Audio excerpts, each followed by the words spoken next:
Laboratorio Nacional de Espectrometría de Masas con Aceleradores. En 2013, habitantes de la localidad de Santa Ana Tlacotenco, al sur del Distrito Federal, hallaron la osamenta de un mamut que vivió hace más de 12.000 años. Pero, ¿con qué tecnología podemos calcular la antigüedad de los restos fósiles, animales y vegetales? Para fechar la evidencia desenterrada, los científicos han desarrollado diferentes técnicas basadas en la observación de fenómenos físicos y químicos que ocurren en la naturaleza. Una de ellas es la espectrometría de masas con aceleradores de partículas. Desde junio de 2013, el Instituto de Física de la UNAM cuenta con el Laboratorio Nacional de Espectrometría de Masas con Aceleradores, LEMA, cuyas características permiten su utilización en investigación básica, multidisciplinaria y aplicada, así como brindar servicios y aplicaciones industriales de alta tecnología a otras instituciones, tanto del sector público como privado. El LEMA es reconocido como un laboratorio nacional y fue diseñado por la UNAM en respuesta a una convocatoria específica emitida por el Consejo Nacional de Ciencia y Tecnología, CONACYT. Entre ambas instituciones se aportaron los recursos necesarios para su construcción y equipamiento. Los laboratorios nacionales se caracterizan por estar equipados con tecnología de vanguardia que permitan realizar investigación en la frontera del conocimiento, formar recursos humanos de muy alto nivel, colaborar con otras instituciones de investigación, tanto nacionales como extranjeras, y vincularse intensamente con la sociedad y el sector productivo. Ha sido una política de la actual Rectoría de la UNAM y de la Coordinación de la Investigación Científica el apoyar y desarrollar este tipo de infraestructura para fortalecer las capacidades de investigación experimental de la universidad y del país. En la creación y establecimiento del LEMA participaron, además del Instituto de Física, que encabezó el proyecto, otras 9 entidades académicas de la UNAM, así como otras 6 instituciones externas a la universidad. El laboratorio funciona mediante la espectrometría de masas con aceleradores que se basa en la radiactividad, fenómeno en el cual los núcleos de algunos átomos inestables decaen, es decir, se convierten en átomos más estables mientras emiten partículas o radiación electromagnética. Un mismo elemento químico puede tener variedades de átomos conocidas como isótopos, que difieren entre sí por el número de neutrones que presentan en su núcleo. Hay isótopos estables e inestables. La radiactividad ocurre en estos últimos llamados radioisótopos. El carbono, elemento químico fundamental en la composición de la vida en la Tierra, tiene un radioisótopo natural, el carbono 14, cuya presencia en la naturaleza es muy escasa.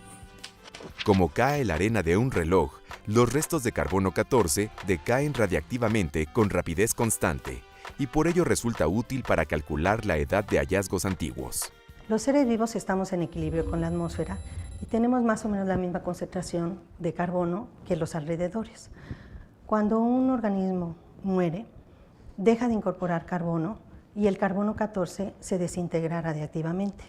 Así, cuando nosotros encontramos los restos de un organismo y medimos la concentración de carbono 14 que posee, es posible entonces determinar el tiempo que ha transcurrido entre el momento en que murió el organismo al que pertenecía. A diferencia de las técnicas que se emplean en México actualmente para fechar muestras orgánicas, la espectrometría de masas con aceleradores permite contar los átomos de carbono 14. Esto como consecuencia entonces tiene que se empleen menos tiempo para el análisis, se requiera una muestra menor y se reduzcan los costos del análisis. El análisis de las muestras comienza con una limpieza química, pues éstas suelen contaminarse con tierra, raíces de árboles, microbios u otros materiales. En el caso de los huesos, se lijan para retirar la capa superficial y se extrae una proteína llamada colágeno. Para muestras vegetales se realiza un proceso similar, pero la sustancia que se obtiene es la celulosa. Y si se trata de restos calcinados, se analiza la bioapatita, compuesto que al quemarse se cristaliza, por lo que el interior de las muestras permanece sin contaminarse. Para continuar con el análisis es necesario obtener una muestra que contenga 1 miligramo de carbono. La muestra es quemada en una columna de combustión para producir dióxido de carbono, que después es llevado a la unidad de grafitización por un gas con el cual no reacciona químicamente. En la unidad de grafitización, el dióxido de carbono es sometido a una reacción química que separa al oxígeno del carbono. Así se obtiene una muestra de grafito que contiene todos los átomos de carbono 14 de la muestra que queremos fechar. La grafitización es importante porque el carbono en forma de grafito conduce mejor la corriente eléctrica. Una vez que la muestra está lista, se lleva al separador isotópico, que consiste en 2 espectrómetros de masas acoplados con un acelerador de partículas. En un espectrómetro de masas se aplica un campo magnético para modificar la trayectoria de una partícula, curvándola según su masa. De este modo, pueden filtrarse las partículas que componen una muestra, pues las más ligeras modifican fácilmente su trayectoria, mientras que las más pesadas, como el carbono 14, se desvían menos o siguen de frente. La muestra de grafito se coloca en un electrodo y se prensa, para luego llevarlo al separador isotópico.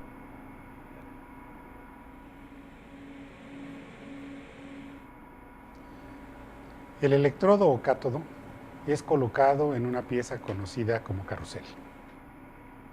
Para que los átomos de carbón se aceleren, es necesario separarlos de la muestra y conferirles una carga eléctrica. Esto se logra bombardeando la muestra con átomos de cesio. Los átomos de cesio arrancan partículas de la muestra, átomos y moléculas, y le ceden un electrón, dándoles de esta manera la carga eléctrica negativa que necesitamos. Estas partículas cargadas pasan por un primer espectrómetro de masas, y las que logran llegar a la primera parte del acelerador sienten un intenso campo eléctrico que aumenta su velocidad. Las partículas aceleradas chocan contra átomos de argón que rompen todas las moléculas. A partir de este momento, solo quedan átomos individuales que continúan su viaje mediante un impulso proveniente por la segunda parte del acelerador. Una vez acelerados, estos átomos pasan por un segundo espectrómetro de masas, donde nuevamente se separan de acuerdo a su masa. Las más pesadas, el carbono 14, continúan el viaje hacia el detector. Los átomos que han llegado hasta este punto chocan con gas isobutano, que los frena, produciendo millones de electrones libres que son capturados en forma de un pulso de corriente. El detector actúa como un último filtro, pues los pulsos generados por átomos de carbono 14 son distintos a los pulsos generados por cualquier otra partícula. Así, los investigadores tienen mayor certeza de que las partículas detectadas corresponden a átomos de carbono 14, ya que poseen sus características eléctricas, magnéticas, masa y proporción de electrones que les fueron arrancados. Una vez obtenidos los resultados de la medida de la concentración de carbono 14 en la muestra, se comparan con una curva de calibración generada en la Universidad de Oxford, lo que nos permite conocer la fecha calendario que corresponde a la antigüedad de esta muestra. Con estos resultados, los investigadores, usuarios del lema, son capaces de confirmar o revisar sus hipótesis acerca de la cultura que están estudiando, o bien, en el caso de estudio de animales que habitaron en alguna parte del planeta, en alguna época, pues conocer la fecha en la que lo hicieron, como es el caso del mamut que se encontró en Santa Ana, Tlacotenco, en el Distrito Federal. Además del fechamiento con carbono 14, en este laboratorio también se realizan pruebas para los isótopos de berilio 10 y berilio 9, aluminio 26, yodo 129 y plutonio. El lema cuenta con un filtro electrostático adicional que puede intercambiarse por un segundo carrusel, lo que le permitirá ser pionero en el desarrollo de protocolos para medir isótopos como el cloro 36, calcio 41, tritio y otros. Tales características hacen único a este laboratorio y le permiten ofrecer una gran diversidad de usos para la solución de múltiples problemas en varias áreas del conocimiento, como por ejemplo en la física nuclear, en la astrofísica, en las ciencias ambientales, en la arqueología, la geología y la geofísica, en medicina, en farmacia y en tecnología y ciencia de materiales, así como en una gran variedad de aplicaciones industriales. Cada vez son más las aplicaciones de la espectrometría de masas con aceleradores. Además de ofrecer información sobre el pasado, este laboratorio puede emplearse para estudiar la evolución del clima a través del fechamiento de sedimentos y minerales. En astrofísica, para conocer la producción de isótopos radiactivos en las estrellas.